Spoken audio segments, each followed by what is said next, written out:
Então, gente, vamos lá. Deixa eu compartilhar aqui com vocês a minha tela. Hoje nós vamos falar de conceitos bancários. Não é sobre o banco em si, tá, gente? Nós vamos falar de alguns conceitos que envolvem banco, tá? Então, assim, primeira coisa que é importante a gente ter em mente, né, a gente entender, a gente pensar, é que é essencial que a empresa tenha um controle de toda a movimentação financeira dela, até para evitar problemas. Até porque nós falamos já anteriormente que as empresas elas são obrigadas por lei a registrar tudo aquilo que entra e tudo aquilo que sai de dinheiro dela, né? Não posso simplesmente não ter esse registro. A exceção a essa regra é o nosso amigo MEI, né? Só que diferente do que muita gente pensa, não é que o MEI não tem que emitir nota. Ele não é obrigado. Agora, se um cliente pede, ele não pode virar para o cliente e falar: eu não vou emitir nota porque a lei falou que eu não preciso, né? Se o cliente pede, ele passa a ter a obrigação de fazer esse registro, né? Mas tirando essa exceção, toda empresa precisa ter esse controle. Então, primeiro ponto, existe uma obrigatoriedade legal. Segundo ponto, a gente tem que ter esse registro de entrada e saída até para ter um conhecimento melhor da minha situação financeira. Se eu posso ou não arcar com alguma despesa, uma determinada necessidade que a empresa tenha, certo? Então, vamos lá. Aqui a gente vai focar durante a aula, principalmente o nosso foco vai ser em conta de pessoa jurídica, já que nós estamos focados na empresa, tá? Então, o que acontece? Acredito eu, todos aqui têm ou já tiveram conta em banco. Se não tem, logo vão ter, né? Temos a Lara aí, que é um pouquinho mais nova, mas, né? Então, o banco, gente, ele mantém um cadastro com os dados dos clientes, né? Isso tranquilo, não tem nada de extraordinário nisso, né? Porém, a maior parte desses dados eles são de caráter sigilosos, ou seja, o banco não pode sair fornecendo, né? Eu vou passar ali para a Elciane como que é a movimentação financeira do Oliver aqui, né? Não pode. O banco tem, até por uma obrigação legal também aqui, né, a obrigatoriedade de guardar esse sigilo. Além disso, o banco também é responsável por guardar o dinheiro que está lá depositado. Se a Lara foi lá e depositou R$ 1.500 no banco e uma hora depois o banco foi assaltado, né? Os caras chegaram lá, explodiram o caixa eletrônico, ainda não tinham nem tirado os R$ 1.500 que a Lara depositou em dinheiro lá no caixa eletrônico, né? E levaram embora. Ela não vai perder, tá, gente? Talvez nesse caso, como é caixa eletrônica, ela talvez tenha que fazer alguma prova extra para o banco, porque ele pode alegar que podia estar vazio o envelope, né? Mas ela não vai perder o dinheiro, gente. O banco ele tem seguro desse dinheiro que está depositado lá. Então vocês podem ficar tranquilos também que ninguém vai perder nada. Só que além dos dados comuns que um banco pede quando ele vai abrir uma conta de pessoa jurídica, né?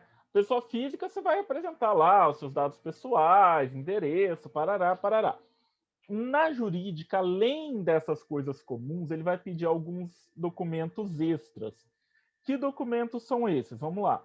O balanço patrimonial, tá? Que é uma demonstração contábil com todas as informações patrimoniais e financeiras da empresa. As patrimoniais, gente, tem um detalhe muito importante. Vai ter uma descrição dos bens de forma quantitativa e qualitativa. Então, o que é isso? Ele vai ter lá, por exemplo, olha, a minha empresa tem três computadores, né? 3 PCs. Não é só isso aqui que você vai informar, tá, gente? São 3 computadores da marca tal, processador tal, tantos GB de memória RAM, com mouse, teclado, monitor de tantas polegadas. Eu tenho que descrever a qualidade desses itens que tem na minha empresa. Ah, tem uma mesa. Gente, eu tenho mesa de, sei lá, R$ 200. A gente tem mesa aí que custa 3, 4, 5 mil reais. Qual que é a que está na empresa? Né? Eu preciso ter essas informações. E por que o banco pede esses dados, gente? Porque ele vai avaliar se, caso você peça uma linha de crédito, será que a sua empresa, será que o Santuário da Cachaça vai ter capital para pagar caso ela não tenha vendas, né? Caso as vendas não vão bem, eu tenho patrimônio suficiente para arcar com essa despesa, né? Então ele quer saber para poder te conceder ou não um crédito. Ele também vai pedir uma cópia da declaração de imposto de renda da pessoa jurídica, da empresa. Para quê também? Saber se essa empresa tem ou não movimentação, né, faturamento, o volume de dinheiro que ela movimentou, né, a título de entrada de dinheiro. Novamente, o objetivo aqui, gente, será que essa pessoa é interessante para eu conceder um crédito para ela, né? Ou será que eu estou me arriscando, né? Ah, Marcelo, mas a minha empresa acabou de abrir, eu não tenho ainda declaração de imposto de renda. Aí, gente, claro, se você é o primeiro ano da empresa, você vai apresentar o contrato social lá e explicar que é o primeiro ano da empresa. Só que ele também vai te dar uma série de restrições de crédito, né? Ele não vai se arriscar tanto. A não ser alguns bancos que costumam ter uma linha especial de crédito para empresas que estão começando. Tá? Mas aí é uma questão do ponto de vista negocial do banco, né? O modelo de negócios do banco. Ele vai te pedir uma cópia do contrato social. Aqui ele vai conseguir algumas informações. Quais informações ele vai tirar dessa cópia do contrato social? Primeiro, o valor do capital social da empresa, né? Segundo, quem pode assinar pela empresa? Será que essa pessoa que veio aqui no banco abrir a conta tem poderes para isso?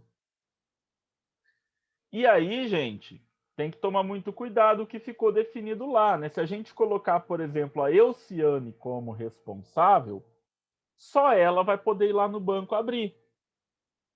Se a gente colocar a Elciane e o Oliver, os dois têm que estar presentes para abrir.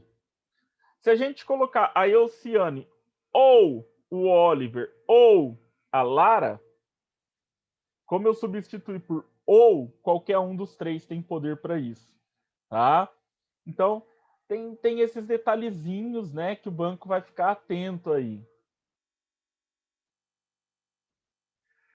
E aí, gente, nós temos aqui o nosso primeiro tipo de conta, né, quando a gente pensa no banco, principalmente para pessoa jurídica, que é a conta corrente. A conta corrente ela é uma conta que serve para movimentação. Ela não vai ter rendimento. Se você deixar o dinheiro parado lá, ele não vai aumentar, ele não vai crescer. Tá? E como que eu movimento a conta corrente? Seja com cheques, pagamentos, depósitos, saque, tudo isso aqui são formas de movimentar a minha conta. E aí a gente pode pensar o seguinte: e quando chega em zero dinheiro na conta, o que acontece?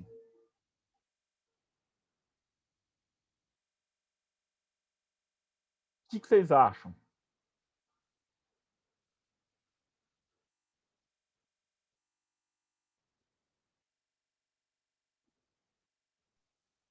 Sei lá, teu cheque especial. Então, depende. Se a minha conta for do tipo simples, se eu cheguei no zero, eu não consigo usar mais nada enquanto eu não colocar mais dinheiro. Se eu tiver uma conta do tipo especial, né, que é o famoso cheque especial, quando eu atinjo o limite, quando eu chego no zero, na verdade, o banco vira para mim e fala assim: Oi, Marcelo, tudo bom? Eu tenho mais um pouquinho de dinheiro aqui, quer usar? E aí, se eu usar, eu tenho que devolver. Se eu não usar, não tem problema, né? Só que tem um detalhe, gente. Esse especial, ele é calculado com a fórmula de juros compostos. Qual que é a diferença? Então vamos lá, olha só. Para calcular o juros simples, a gente tem a seguinte fórmula: montante igual capital vezes, abre parênteses, 1 mais IT,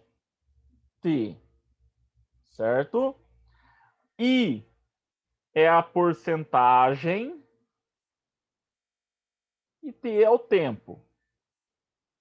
Capital é o valor que eu usei e essa conta vai me falar quanto eu tenho que pagar, o montante. Só que isso aqui é o juros simples. Isso aqui é quando você esqueceu de pagar um boletozinho lá, você tem que calcular os juros, é esse cara aqui que você calcula. Só que esse especial aqui, ele trabalha com outra fórmula, que é os juros compostos. Como que é os juros compostos? Capital vezes 1 mais I elevado ao tempo. E aí, gente, para quem não se lembra, né, matemática na escola, todo número que, toda vez que eu trabalho com elevado a alguma coisa, eu tenho resultados maiores do que se eu fizer só uma multiplicação, né? A exceção é o 2 ao quadrado. 2 ao quadrado é 4, que é a mesma coisa que 2 vezes 2. Agora, 2 ao cubo, né? 2 ao cubo é diferente de 2 vezes 3. 2 vezes 3 são 6. 2 ao cubo é 2 vezes 2 vezes 2, que dá 8, Não, né? Então, olha como que dá a diferença quando eu elevo alguma coisa. E aí o juros simples, ele tem esse negócio de fazer o quê? Ele vai ser mais pesado, né? Depois a gente vai fazer umas contas aí para a gente treinar isso aqui. Vocês podem ficar tranquilos. Só que tem um detalhe. A conta, a conta corrente, ela tem todo mês, normalmente, o débito de uma tarifa. O pessoal chama de cesta, né? Isso aqui é permitido pela lei. Já já a gente vai explicar o que, que é, né? Por que, que existe. Mas o que, que acontece? Vamos supor que eu deixei R$ 0 lá na minha conta e eu pago por mês R$ 30 de tarifa. Então, eu tenho zero, não posso sacar mais. Só que eles vão descontar a tarifa, então eu vou ter menos 30. No outro mês, menos 60. Aí você vai lá colocar, vou pôr R$ 100 ali no banco, né? Aí você puxa o saldo, você tem 40 só. Você fala, peraí, o que aconteceu? O banco roubou meu dinheiro. Não, ele não roubou. Ele cobrou, né, um valor que você estava devendo e descontou daquilo que você colocou lá. E aí, gente, tem que tomar cuidado. Eu conheço casos de pessoas que ficaram com dívida bem alta no banco porque achou que, vou deixar no zero lá, o banco fecha minha conta, né? Tranquilo. E o banco não fechou, não era interessante para o banco fechar essa conta, tá? A gente tem que entender o seguinte, antes de eu passar para o próximo slide. A gente falou da conta corrente, que é essa conta que eu falei. A gente tem Do outro lado aqui, né, próximo slide a gente vai falar sobre investimentos. E agora deixando de lado um pouquinho a empresa, só para a gente entender, o brasileiro faz uma confusão. Nós temos a caderneta de poupança.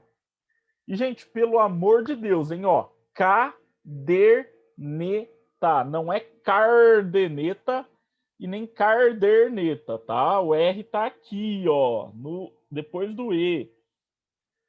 Caderneta, para quem não sabe, é um caderno pequeno, e ela tem esse nome porque quando ela chegou no Brasil, quando ela foi criada no Brasil, o banco não tinha computador ainda, tá, gente? Nós estamos falando de 1800 e alguma coisa.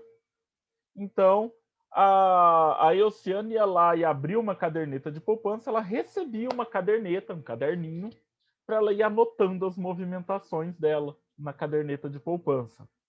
A caderneta de poupança ela é um investimento, já vamos falar dela já já. Investimento, eu não posso ficar movimentando, tá, gente? De pôr e tirar dinheiro a hora que eu quiser, não. Inclusive, vou contar um segredo para vocês. O Banco Central do Brasil, Bacen, ele pode mandar bloquear a sua conta, sua caderneta de poupança, se você estiver utilizando ela para movimentação frequente, tá? Só que eu deixei um espaço aqui no meio, porque o brasileiro inventou uma tal de conta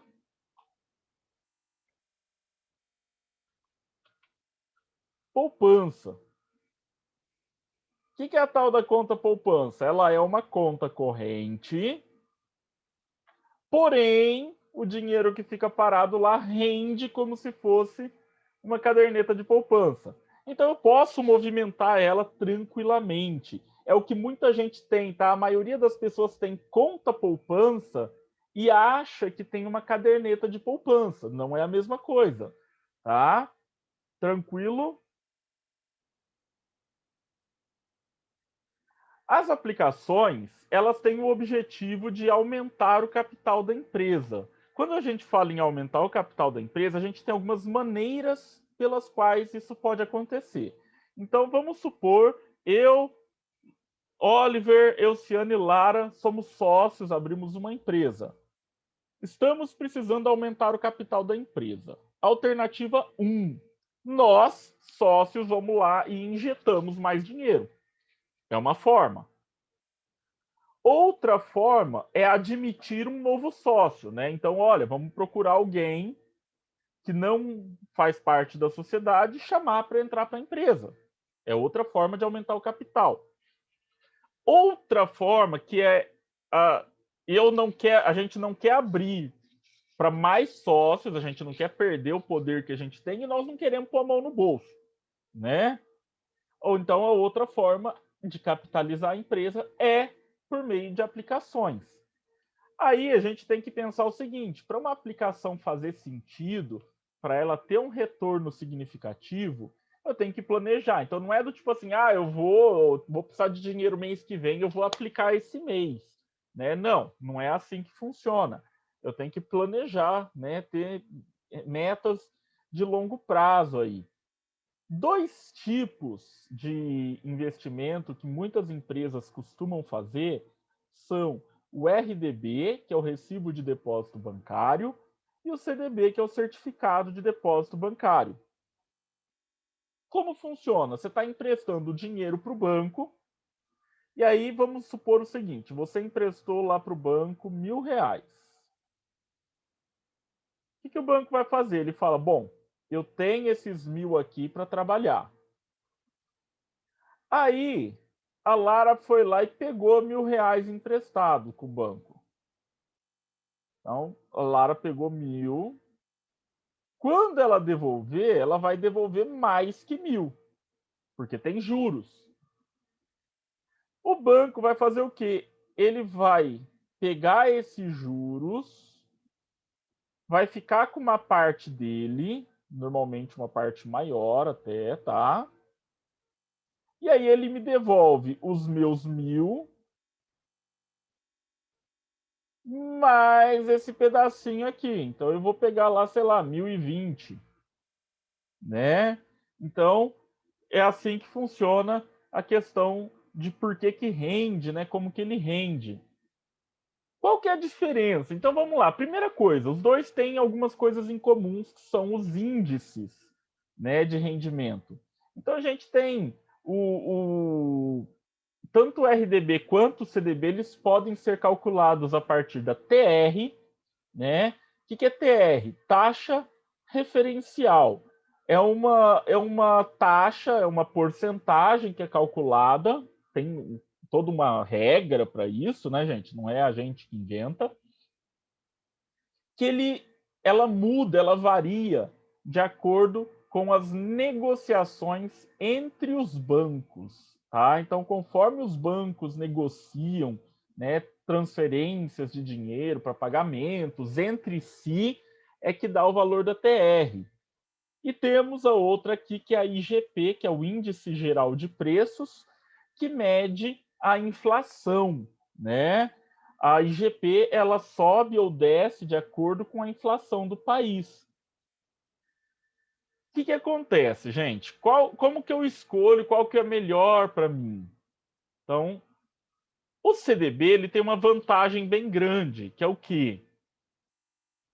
Se você fez lá, né, contratou um título para daqui 1 ano, 2 anos. Vamos pegar um título normal aí de CDB, normalmente uns 2 anos. Então hoje é 29/3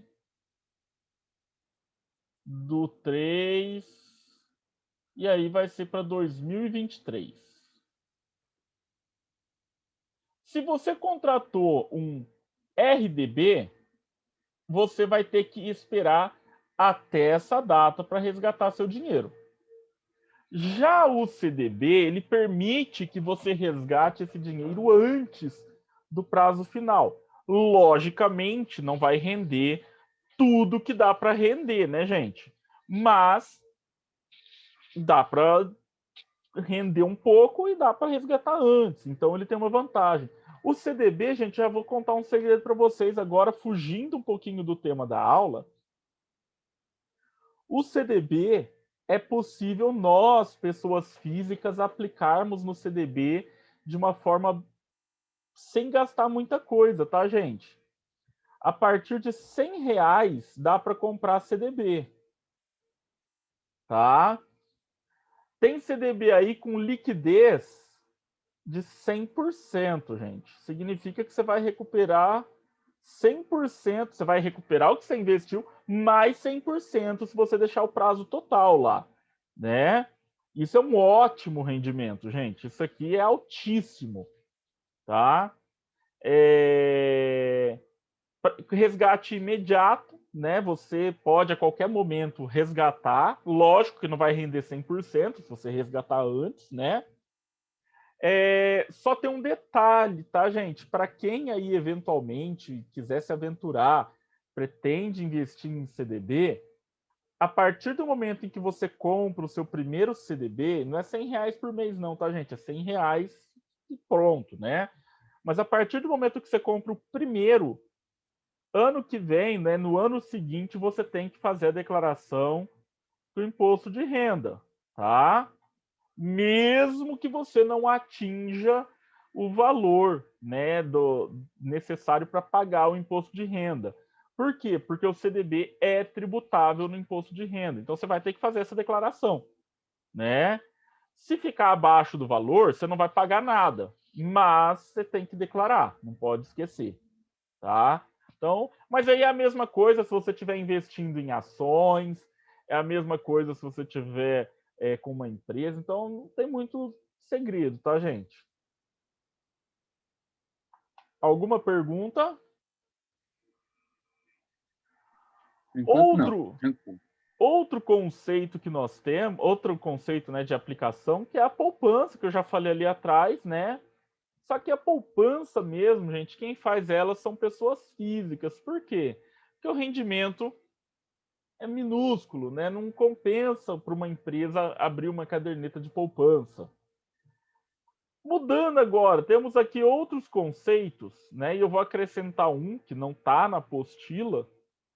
Um deles é o DOC, que é o documento de crédito, que é uma forma de transferência de recursos com um limite, né? Qual que era o limite? Eu não podia passar de R$ 4.999,99. O dinheiro ia entrar no dia seguinte, ou se eu fizesse depois das 22, no outro ainda, tá, gente? Então você ganhava, dependendo aí, até quase 48 horas para entrar o dinheiro. O TED é a transferência eletrônica disponível. Ela é uma forma também de transferência de recursos, e aqui tem um detalhe. Até alguns anos atrás, alguns anos eu já estou falando um bom tempinho, tá, gente? Tem mais ou menos aí uns 7, 8 anos. Ela tinha um limite mínimo. O menor valor para eu fazer TED era R$ 5.000. Por quê? Porque até R$ 4.999,99 eu ia fazer DOC. Então, aqui eu tinha um teto, um piso, né? No outro eu tinha um teto, aqui eu tinha um piso. Porém, isso aqui caiu. Eu não tenho mais valor mínimo para fazer o TED. E com isso a gente quase matou o DOC, né, gente? Porque por que eu vou fazer um negócio que eu tenho limite, né? O dinheiro só vai entrar no outro dia, sendo que esse aqui ele entra no mesmo dia. Então, não faz sentido. Como que eu escolho entre eles? Verifica o prazo que você tem para essa transferência, os valores e as tarifas, né, gente? Se o seu banco às vezes cobrar mais barato, normalmente é o mesmo valor, tanto para o TED quanto para o DOC. Mas vê com o seu banco. Só que hoje, e aí entra o que eu falei que eu ia falar que não tem aqui, né? Hoje a gente tem mais um cara para adicionar aqui nessa lista, né? O nosso amigo Pix. Qual que é a ideia do Pix? O Pix veio como uma forma facilitada de transferência, né? Sem precisar você ter muitos dados ali da pessoa, você cadastra a sua chave, né, de transferência, que pode ser seu CPF, pode ser o número do seu celular, pode ser o seu e-mail, né? Tem uma série de coisas ali que você pode cadastrar como chave. E, né, eu preciso transferir um dinheiro, por exemplo, para Lara, eu não preciso de todos os dados dela, eu preciso da chave dela do Pix só, né? E pronto, eu faço a transferência. Olha que facilidade. Veio com uma promessa, né? As transferências eram gratuitas. Mas assim, gente, para as empresas já está começando a ser cobrado o Pix. Não você fazer para a empresa fazer o Pix, tá? E já se discute aí futuramente a cobrança normal do Pix para todo mundo. Gente, infelizmente isso era óbvio que ia acontecer, né? Não tem como o banco manter um controle de servidor com todos esses dados sem cobrar nada por isso, né? Isso é assim, não tem como. Outro conceito muito importante que nós temos aqui, gente, é o de internet banking, que vou ser sincero com vocês, eu amo o internet banking, tá? Ele permite a gente, né, acompanhar lançamentos, saldo, extrato, fazer pagamento, fazer investimento, realizar transferência, agendar qualquer necessidade, fazer empréstimo, tudo isso sem sair, né, ou de casa ou da empresa, depende do tipo de conta seu, né? Eu vou ser sincero para vocês, eu raríssimas vezes piso novamente em banco, tudo quase eu faço por internet banking. Ah, Marcelo, mas eu não confio, não é seguro. Então aí nós temos alguns detalhes, né, gente? A sua máquina, né, o seu computador, o seu celular, ele é tão seguro quanto você permite que ele seja, né? Como assim? Então vamos lá.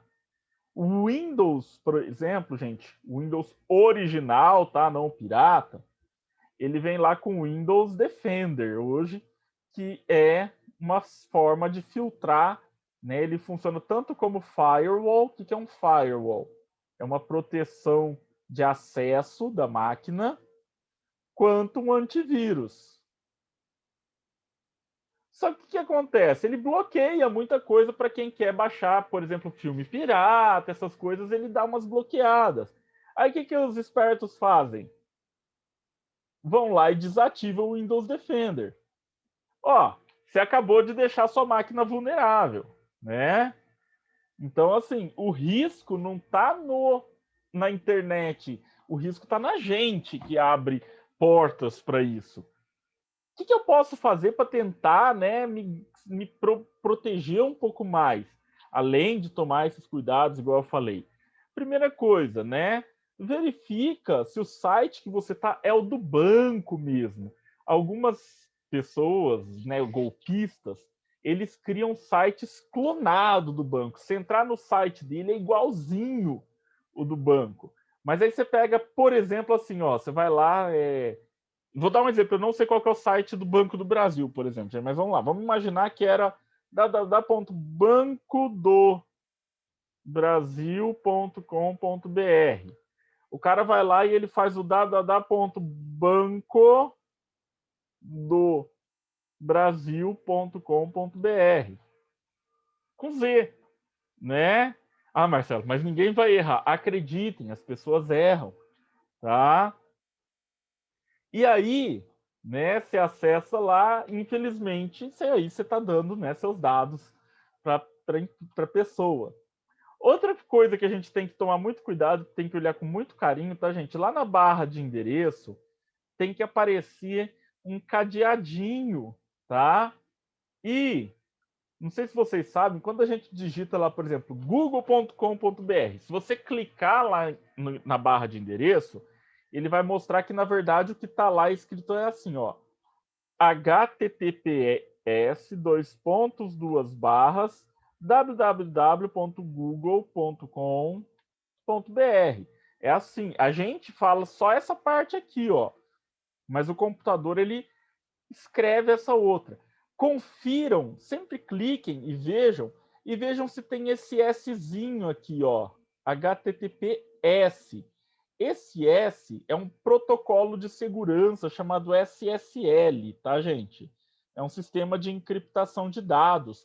Isso não só para banco, tá, gente? Todos os bancos têm. Mas quando vocês forem acessar uma loja virtual, verifiquem se ela tem isso também. Senão todos os dados que você está colocando ali, de repente do seu cartão de crédito, endereço, tudo isso pode estar vazando se não tem essa encriptação, tá, gente? Isso aqui é dica de segurança da informação.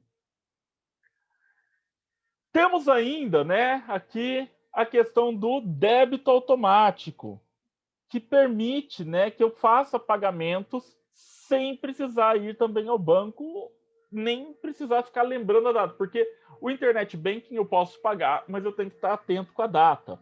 O débito automático, eu ponho lá no débito automático e vou ser feliz, né? Porém, tem um detalhe, tá, gente? Na data do vencimento, você tem que ter saldo disponível na conta. Vamos imaginar o seguinte: o Oliver precisava pagar uma conta que era R$ 300. E a conta dele é conta simples, não tem limite, ou seja, ele não pode pegar mais. Ele tinha R$ 299,99. Vai voltar o boleto, tá? Por quê? Porque faltou um centavo. Nossa, Marcelo, mas que sacanagem. É, gente, mas por quê? Porque o sistema ele bate lá, não tem, vai voltar, tá? E aí, recomendaçãozinha do tio, essa última aqui, verifica de vez em quando se está sendo pago certinho, para você não ter nenhuma surpresa desagradável, né? Pode acontecer muitas coisas. Pode acontecer, em primeiro, um descontrole, né, na sua conta por algum motivo que fez com que você acabasse ficando sem valor na data do pagamento.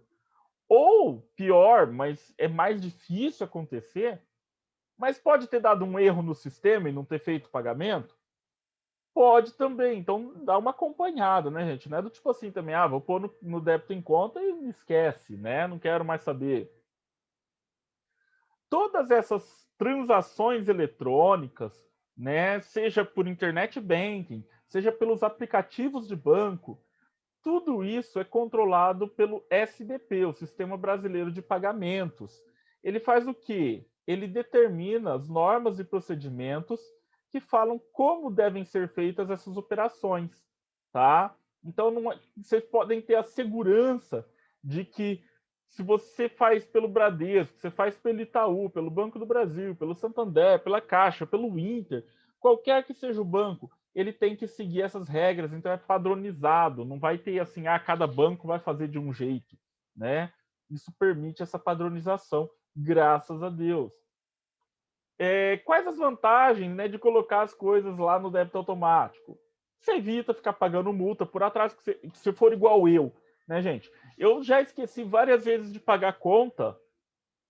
Esqueci, porque eu tinha o dinheiro, mas eu não paguei porque eu esqueci. Cabeção, azar o meu, né? Então, assim, você às vezes evita pagar multa. Você continua recebendo as contas na sua casa, se para você o papel é muito importante, né? Eu posso colocar contas de outra pessoa em débito na minha conta, se for o caso, e serve para qualquer tipo de conta. E aí, gente, nós temos aqui que entender a diferença entre as taxas e as tarifas, tá? As taxas bancárias, muito embora o nome esteja errado, né? Porque a gente tem impostos também, eles são cobrados e são redirecionados para governo, tá, gente? As taxas. Por exemplo, né, a mais comum é a IOF, ou o IOF, Imposto sobre Operações Financeiras. Você paga, né, nós já vimos, sempre que fizer uma operação financeira, crédito, câmbio, seguro, emissão de ação, transmissão de ação, pagamento, resgate, tudo isso vai gerar, né, IOF. Operações de câmbio, né, troca de moeda, de real para dólar, dólar para real, euro, né? Você paga IOF também. No caso de emissão ou pagamento de um seguro ou na realização de um crédito, né?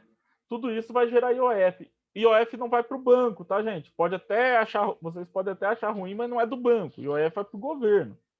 Agora, para o banco vão as tarifas bancárias. As tarifas bancárias, elas são cobradas pela prestação de serviço do banco. Então, assim, o banco ele é um prestador de serviço. E ele cobra da gente por isso. Não é de graça, né? O banco não é meu amigão. Então, ele me cobra pelo direito de ter a conta aberta ali.